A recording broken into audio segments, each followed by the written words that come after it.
Hello, it's Holly with Ivy Cole Creations, and today we are doing Day 20's sketch created by Bren Shiva for Let's Get Sketchy. And I didn't want to do hexagons. That was the first thing. I saw this sketch and I was like, no, I am done with the hexagons. So I pulled out my frames and decided, hey, I have all of these circle frames from various Cocoa Vanilla kits, and let's use those. So I was basically just going to do circles instead, and then I decided, hey, I can make shaker pockets. So that is what I did. And you know what? It was easy. And for me, easy is what it's all about.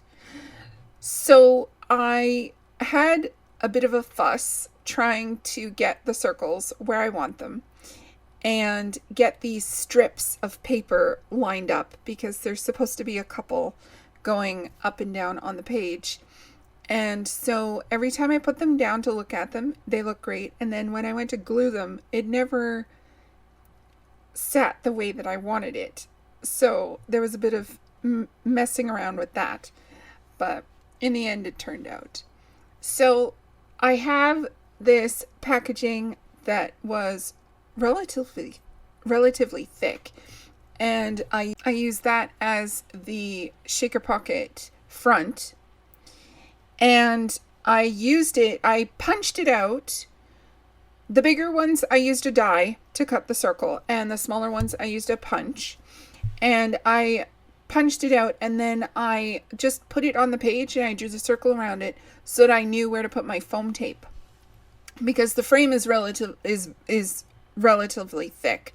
So I wasn't worried about seeing any of the foam tape through the frame or around the edge of the frame.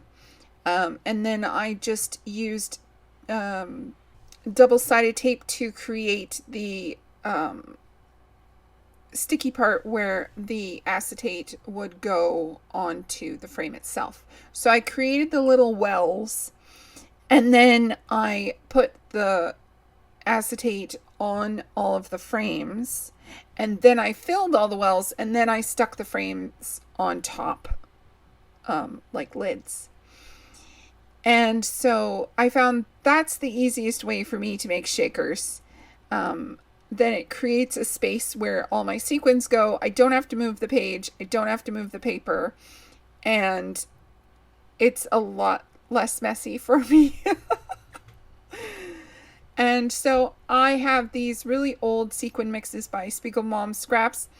And the one that I used the most was Ice Cream Dream. And I used it up. And then I had these periwinkle blue sequins that I have no idea where I got them from, but I used a bunch of them in there to give me the darker blue color that I was looking for. And the larger circle and the smaller circle on the right, I only used one layer of foam tape. The small pink circle on the left-hand side, I used 2 layers of foam tape. So it sits above the larger shaker pocket. Now, I kind of deviated from the sketch a bit because I, of course, stopped looking at it after I decided I was going to make shaker pockets. So my title just ends up being across the middle there, and it nestles in there nicely. And then I was like, I need more. It looks flat, even though it's got so much dimension on it. And so this is where I went into my florals, and I pulled a bunch of Cocoa Vanilla flowers, which worked perfectly because the colors all matched, and I just tucked them in to all the spots. And this is a layout for my son's book, and I've noticed that every time I make a layout for my son's book, I want to put flowers on it. And then my daughter's book gets the more masculine looking stuff, which is really funny, but in pink as well. So pink with boys stuff. I don't know what I do. I just put things together that look good. Anyway, I love this layout. I love how it turned out. I made a couple spots for the date and some journaling, and I think it's fantastic. Please check out the description box below for the playlist for everyone who's playing along for the best of 30 days of sketches, and I'm sure you'll be able to find some fabulous inspiration. Thank you so much for spending your time with me. The close-ups and still shots will be coming up next. Please like, comment, and subscribe. I would love to hear from you.